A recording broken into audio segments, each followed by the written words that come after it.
Welcome to the Sharing Without Shame podcast, dedicated to parents and anyone else who loves someone in active addiction. Education is a powerful tool in breaking down stigma, fostering understanding, and ultimately helping individuals and their loved ones navigate the challenges of addiction. With Donna Marston, author of Peeling the Onion and Sharing Without Shame. So take a deep breath and grab some tissues as we uncover the stories of love, courage, and unwavering support in the face of adversity, as Donna and her guests share their stories without shame. Because when we share our stories without shame, we inspire others to do the same.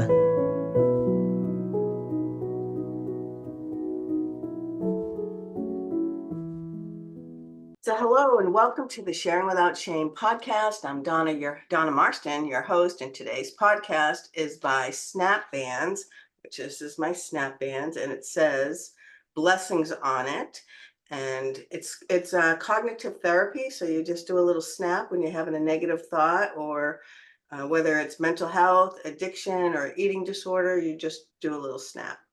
If you'd like to order one, go to www.snapbands, it's snapbandz.com. And under comments, put SWOS so that they know that you heard about them from me. So today I would like to welcome April Piotrowski. I'm probably saying it wrong, and I apologize, who is a successful entrepreneur. She's a mentor, a transcendental explorer, integration specialist, and medicine guide. April is passionate about supporting others in deep inner reflection, overcoming shame through healing childhood trauma, finding empowerment through self-acceptance, and reclaiming a sense of individual wholeness for a greater collective harmony.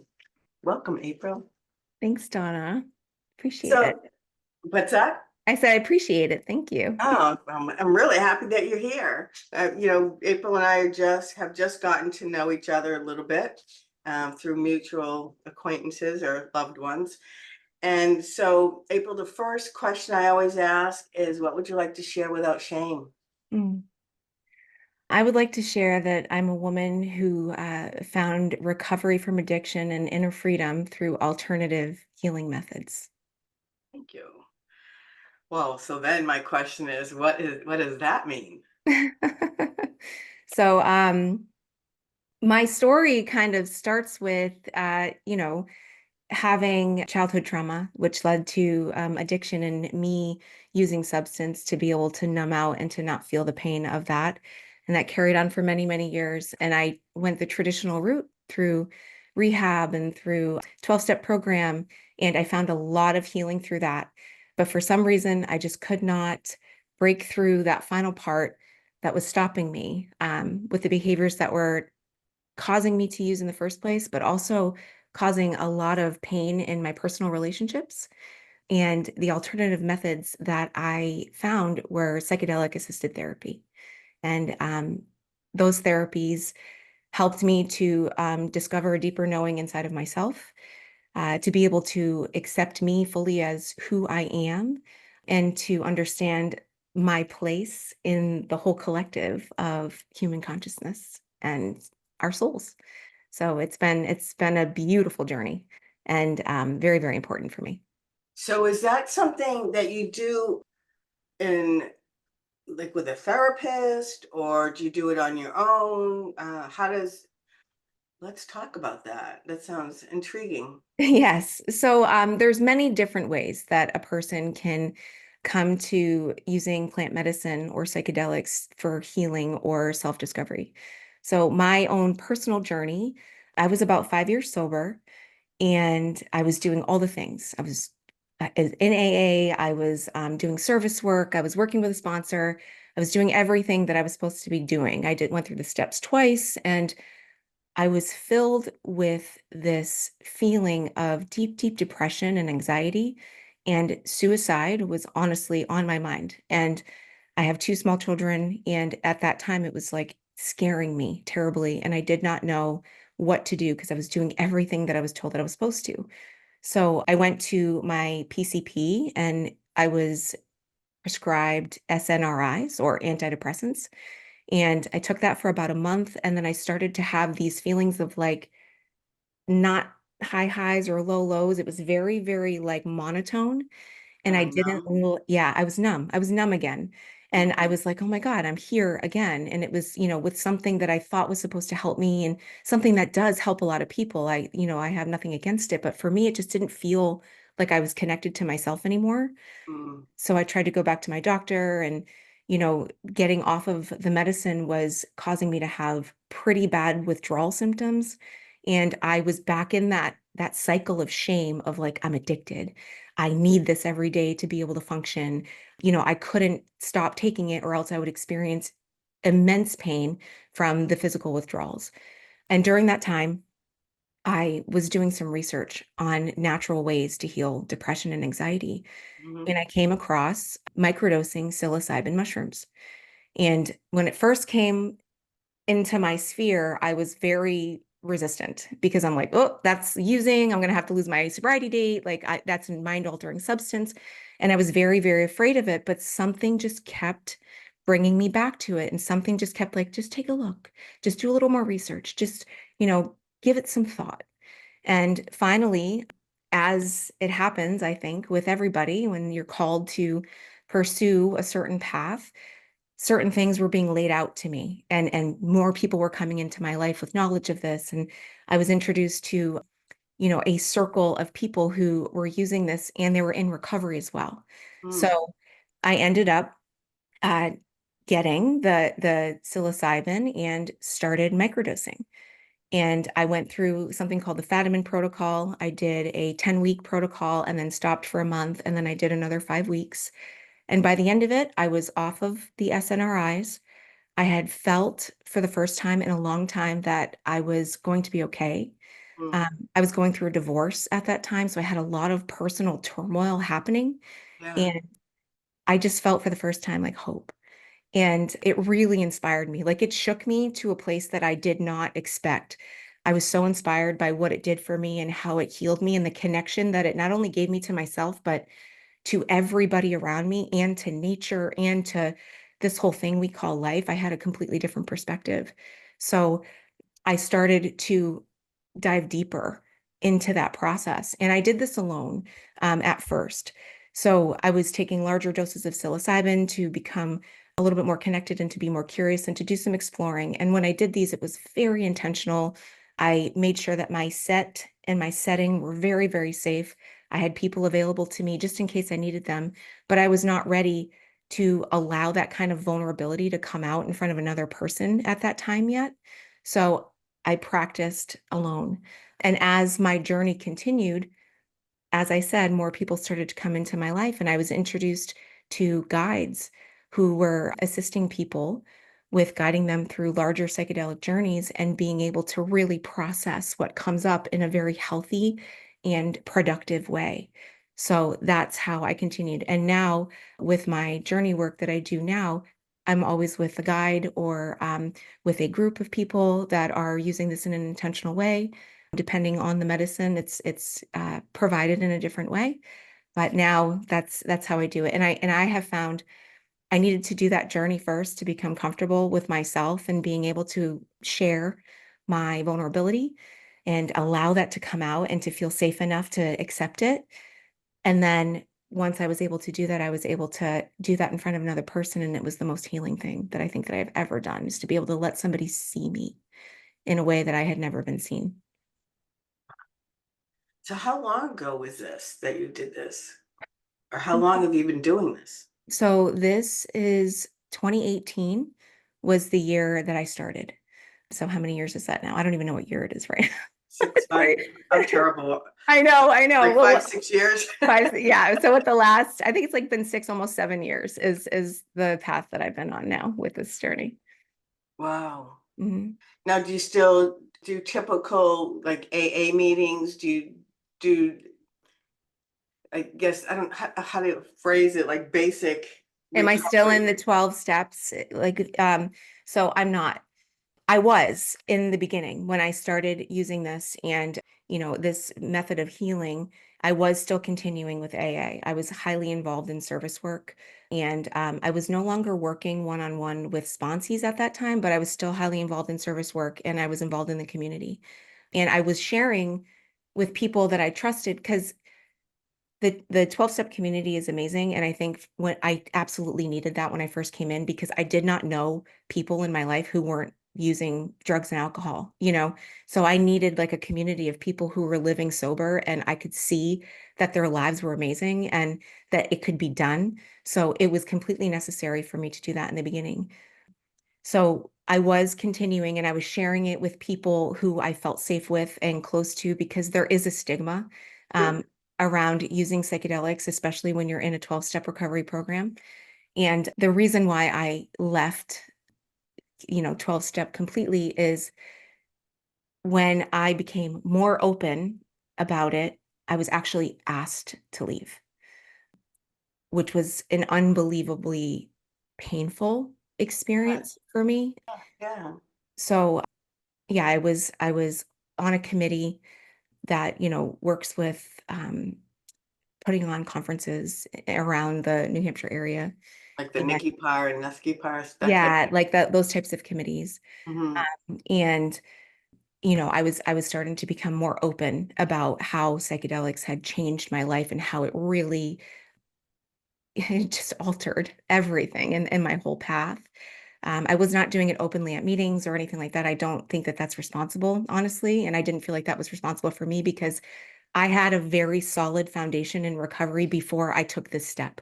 I had a very solid foundation in sobriety, and not having a daily substance needed to be okay with life. So I had a foundation. So a lot of people who are coming to meetings don't. So I did not feel comfortable sharing openly about that, but it was like becoming more talked about throughout the community. And Meaning more other people in the community were starting to yeah, look yep, at this yeah. to participate as part of their recovery program. Well, a lot of other people were looking at like what I was doing, and it was becoming more known what I was doing. There were people definitely that were considering to do this, and I knew a lot of people that were doing this. So there was like another, like a sub community within the community of AA that were using psychedelics for healing. So would And that be like underground type? I would say yes, yes. Okay. Yeah, because there is legalities around this, there's a lot of people involved in the process of making psychedelics legal to be used in therapeutic settings. And, it's a process. This is something that's been, you know, for many, many, many, many years has been illegal or ostracized or not understood, or, you know what I mean? So there's a whole group of people. MAPS is one of them, who's one of the leaders who was trying to get MDMA assisted therapy to be legalized in our country, to be able to be used with, especially veterans. It's Mm. what it does for PTSD is so far and beyond anything that we have available to us. It's a really important modality, I think, to consider. And the fight is still on, and we're still, trying to get that passed through. But I think that eventually it's going to just happen, because the proof is in the pudding, as you would say. You know what I mean? This is really changing people's lives. Yeah. This is really altering the way that people are in relationships, and it is causing the ripple effect, just like with becoming sober. When you become sober in your life, they always say that addiction is a family disease, or alcoholism, and it's a family disease. So it spreads out throughout your whole community and your family when you are, in the throes of addiction. And it also spreads out when you come to the place of sobriety, and that changes the relationships. So it's the same thing with this. And you get a deeper understanding and knowing of the traumas that actually caused you to start drinking and drugging in that way. Mhm. So yeah, did I answer your question? Yeah. Okay. Yeah. I know I read an article, was it last year? There was I think a senator out of Nashua that was trying to get psychedelics passed for exactly what you're talking about. Mhm. I don't think it passed. I think it was close, Mhm. but I don't think it got passed. Yeah, it did not get passed. He was trying to push through psilocybin to be able to be legalized. It's legalized in a few other states and it's used in therapeutic settings there. And there's a lot of positives that are coming out with that. But yeah, he tried to get that passed through, and also legalizing marijuana is something that is coming through as well. But we haven't reached it yet. Every state around us is there, but New Hampshire is the last one, and I think that that's going to be passing through pretty quickly. And once it does, I think that it's going to be kind of like a domino effect. Like we're going to be seeing this, state by state by state, and then eventually I think it will be federally accepted and regulated. Interesting. Mm. Hmm. So taking this journey of Mhm. utilizing psychedelics as your healing modality, right? Mhm. Um, where has that led you to do other things in your life? Okay. Or So to improve your life or be a better version of you? so it's completely changed who I am, 100%. While going through these processes, it's kind of challenging to describe verbally a psychedelic experience. Anybody who has experience with psychedelics and these larger experiences can say that, like, it's just, there's no words to really describe like what happens. So those experiences, what I have found, the best way that I can describe it is it puts a mirror up in front of you and it shows you things in a way that you have not been able to access in your day-to-day life. There's a lot of other noise in life, right? There's kids and there's family and there's jobs and there's careers and there's relationships, and you're kind of seeing who you are through all of these things, but it's kind of clouded, I would say, in a way, just because it's tied up with your own reactions and your own perceptions and, you know, your own thought processes. I always say there's 8 billion planets on this planet because every person has a different perspective of what the world is to them. Everybody's experience is different. So when I started to use this, the what was being shown to me was the deepest parts of myself that maybe other people could see, but I couldn't because I was too close, you know? Like we can see all these things in other people and the people that we love. Like, for example, I know exactly what they need to do to get through this, or I know exactly what they need to do to fix this. It's because we have a bird's eye view, right? We have a bird's eye view of their life and we're not right in it. We're not experiencing the reactions that they're having or the pain that they're experiencing or the confusion or whatever it is to try to get through certain things. So what psychedelics helped me do was to be able to see myself from that bird's eye view. And I was able to witness myself in a way that wasn't full of the story that I Mm. always had about who I was and what it meant to be me and how my life has played out and what my part was. You know what I mean? Like all of those things. It was really able to help me see, or I was really able to see that I was loved and I was amazing no matter what. And Mm. that I was just a human having a human experience and trying to get through this thing we call life and find joy at the end. Because I believe that when we're born, if you think about babies, like the way that we come into the earth, like we are inherently joy. These kids just like smile and laugh. They know how to ask for their needs. They cry when they're hungry. They laugh when they're happy. It's very simple. They And haven't been programmed yet. exactly. The older that we get, Mhm. the more programming there is, and the more that we need to fit into the society. And the experiences with psychedelic go so far and beyond that, that it just kind of wipes all that away and it allows you to see you clearly. So what's coming up is that it's almost like you see your shadow. You do it's a part of shadow work. Oh, yes. Yes. Okay, so all that comes up so that you can release it and Hmm. move on without it's kind of unpacking all the baggage that we carry through life Hmm. and it's freeing so that people it's a healing process. It's Yes. not a process of I'm going to go get high and I'm gonna, do this, this, and this. I'm do people that you work with, or that where you go to work with people for this community.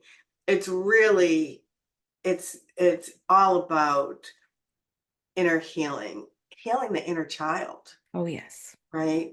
Mm-hmm. Because I don't care how great of a life you had, everybody has a little kid inside that's a little wounded, Mm-hmm. right? Maybe a little bit, and there's people with a lot of wounds, but it's really about going on the inside, healing that, releasing it so you can move forward, living a healthier, happier life. Yes, completely. And shadow work is the beginning of all of it. And I think that it's a large part of it. Shadow work is, if you think about shadow, because a lot of times when we think about the shadow, we think of a very negative aspect of ourselves. We think about like the yuck and the grossness that we don't want to see. The shadow is what's hidden. If you think about shadow, it's what's hidden from us. So there are parts of the shadow that we would rather not look at. There's parts of like the shadow that can bring up our attachment wounds or our abandonment wounds, or the way that we react in anger to certain things, because it's all a defense mechanism. And it just brings all of that to the surface to take a look at. And this is not about getting high, and it's not about, numbing out, because it's actually the opposite. Oftentimes, these experiences are not that enjoyable. Like they can be really, really challenging. I've had experiences during my path and my journey that have been like, oh my gosh, it was the hardest thing that I had ever gone through. But on the other side of that, it took me through everything I needed to. And it took me through all of it in such a way that on the other side, I realized, how could I be happy? How could I know joy? How could I experience peace if I didn't know sadness or anger or, all of the contrasting emotions? I wasn't able to access that until I experienced those fully. Then I was like, oh my gosh, now I can see the contrast, because it's duality, it's life, light, dark, black, white, right, left, male, female. It's all a duality. It's all an opposite spectrum.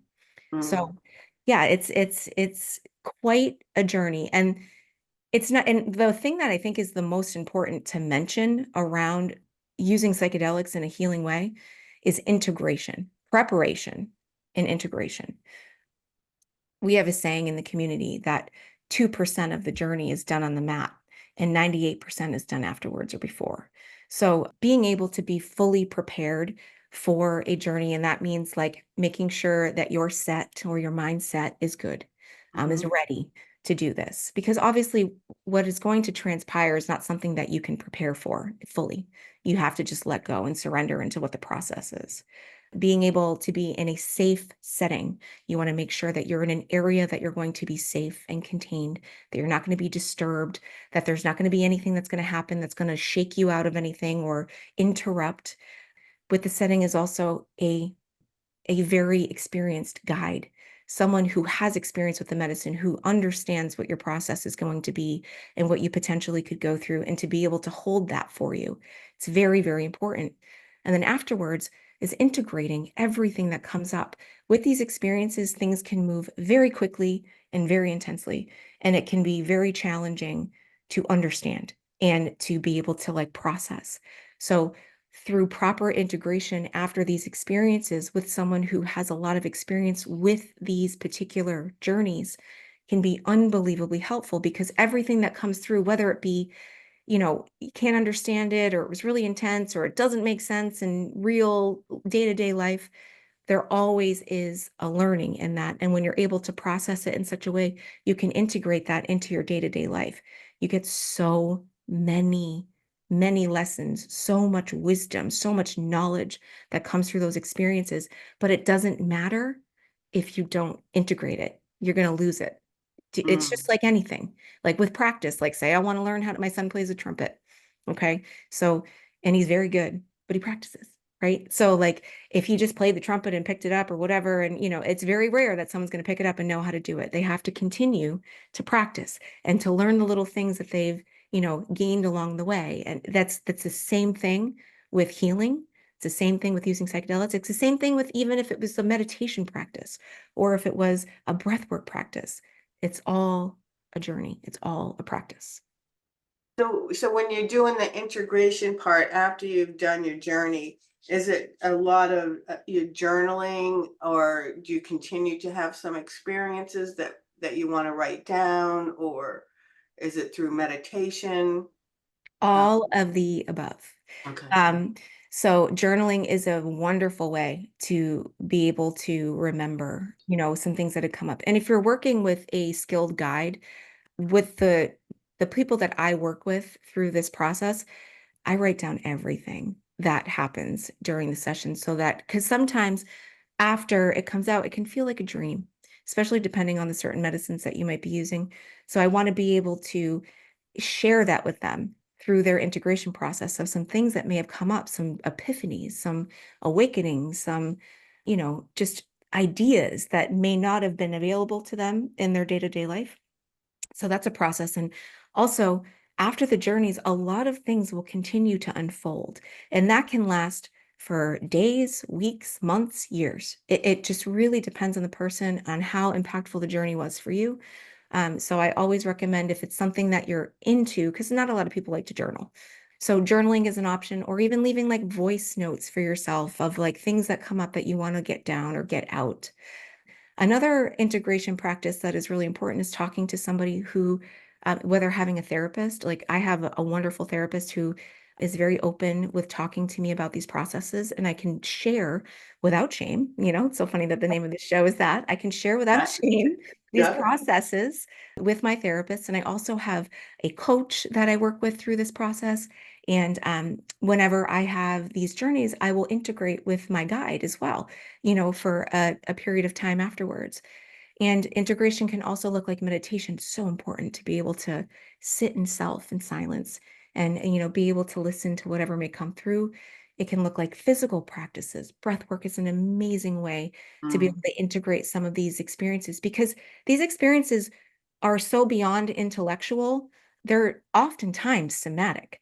We store these traumas inside of our body, and, they come out as pain or disease or, any of these things that can reside inside of us. So a lot of these experiences cannot be, understood mentally or intellectually. They have to be worked through the body. So that's how breath work can come in and be really, really important, or even grounding, going outside and putting your bare feet into the earth, being out in nature, yoga practice, movement, exercise, whatever it is. All these like things that we're told to do to be healthy, like that is a part of integration as well, because you're learning you're learning how to take care of yourself. You're learning these things that you've been doing to yourself that have caused you pain, struggle, to be unhealthy or whatever in your life through these journeys, right? So integrating is showing yourself love and patience and kindness. And that can look like a lot of things, like taking time for yourself, or sitting in meditation, or being in nature, or having a routine or practice to keep your body healthy, your temple. Those are all parts of it. And it's unbelievably helpful how that can change Mm. your life. Interesting, because whether you have a person has an SUD, I mean, it's often said that, oh, it's about self-love, right? They don't love themselves. But I think that happens with everybody. Hmm. It doesn't matter who you are, but it just sounds like this isn't just for people who are looking for a recovery program. This is for anybody, you know, that just wants to go deeper, do a deeper dive to understand all that's going on, the traumas, the childhood stuff, and just really like almost purging maybe of what no longer serves you, just letting it go. Hmm. Well, Hmm. I think that's a pretty good segue to talking about addiction. in general. Okay. We often look at addiction as alcoholism or drug addiction or gambling or sex addiction. Like those are the things that we think about when we think about addiction. And those are symptoms of addiction. Okay. In my opinion. So, what I have found, because I mean, addiction has been a humongous part of my life, obviously, right? And it's a huge part of the people's lives around me, that immediate, like, drug addiction, alcoholism, whatever. But the further along the path that I've gone, I started to realize that addiction was something that was completely different than what I initially thought. So, what I think addiction is people trying to be comfortable. So if you think about when Mm-hmm. you use drugs or alcohol, you're trying to find a place of comfort. Right. You think about people being in a relationship with someone, okay? You're trying to find a place of comfort.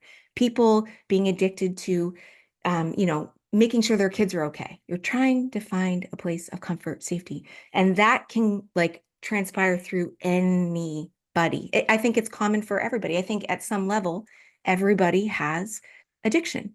And Absolutely. yeah, Absolutely. 100%, 100%. And addiction can look like positive. People can be addicted to the gym, or they can be addicted to healing, or they can be addicted to, personal development. And those things like can be positive in some ways.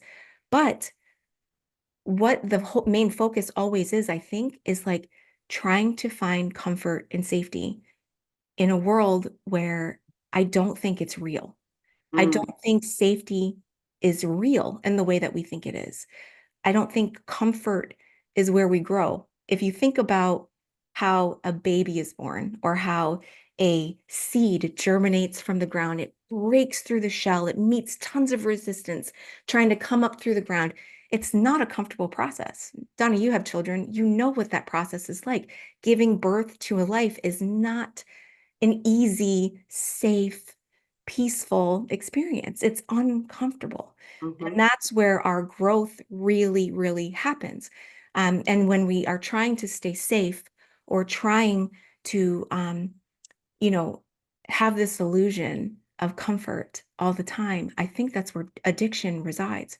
So when you have that perspective on addiction, I think it kind of changes everything, right? Like, Yeah. Yeah. And I've always told the parents that I work with, it's not about the drug of choice, it's the why. mhm, Why are they self-medicating? What are they what don't they want to feel? mhm. What don't they want to face, Mm-hmm. right? Yeah. Because a lot of this life is about facing yourself, Mm-hmm. facing, the things that you're doing that are causing you pain, and understanding how powerful you are in being able to choose Mm. what you have in your life. We forget that. We forget that we have a choice to be whoever we want, to do whatever we want. Of course, we have responsibilities. I have children. So there's things that like I'm not going to do because I have children. Okay. So I'm not going to, you know, run away and leave them for, months on end or whatever, like whatever it might be. I'm going like they are my responsibility. So I choose to raise these kids in a way that is loving and accepting, and I teach them things, and like that's like a choice I have. But of course I could choose something else, and anybody can. So we forget how that free will that we have is really, really powerful. And to be able, I think, to have access to the possibilities, we have to let go of the shackles that we have of self, that are Mm. on us, of our limitations. Mm. So the limitations can hold somebody back from the highest potential that they have. We all have unlimited potential, but the shackles that are on us keep us stuck in these places. And oftentimes those shackles after a certain period of time can feel really comfortable because Absolutely. we know them, they're familiar. You know what I mean? I know exactly what to expect from that shackle. And to do anything outside of that can feel very, very scary and unsafe and unstable and et cetera, et cetera. But those are the experiences that help us to reach the next step. And that is psychedelic use for me and being Wow. able to use that in my own personal journey. Wow. Yeah. Well, very powerful. Thank you. So, actually, this went by very quickly. We just blown by 45 minutes. Wow. Yeah. What would you like people to, or can people contact you? How do you work with people? Do you help them? Do you serve? What does all that look like? What do you want this audience to know? And do you want them to know how to contact you? Yes. So I think what I'm comfortable sharing on a podcast is how people can get to talk to me. So the best way is right now through email. You can email me through soulshadowhealing@gmail.com. And I'm open to having a conversation with anybody about anything pertaining to this. There's oftentimes people will come into my life and I can assist them with even guiding them on a certain path or telling them my experience and they can decide if this is something for them.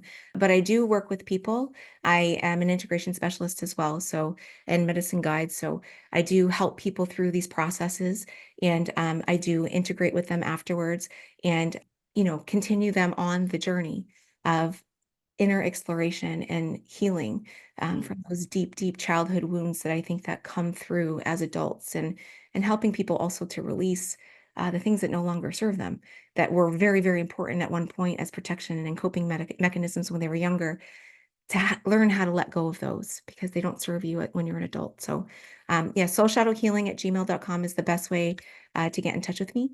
And I will absolutely discuss with anybody the ways that I can assist in their journey.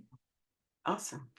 Well, thank you so much. It's been an honor to have you, and I loved hearing about this, and I think it's extremely interesting. Thank And you, just Donna. it's I believe there's many pathways, and this is just a different pathway, Mhm.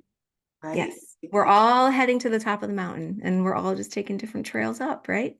Yeah, there you go. Perfect. Exactly. Yeah, Well, thank you so much, and I wish you the best, and hopefully we'll see you again on here. absolutely. Thank you, Donna. It's been a You're pleasure. welcome. Thank you for tuning in. If you'd like to support the Sharing Without Shame podcast, please subscribe, like, and leave a review. If you're in need of emotional support, Donna offers private sessions.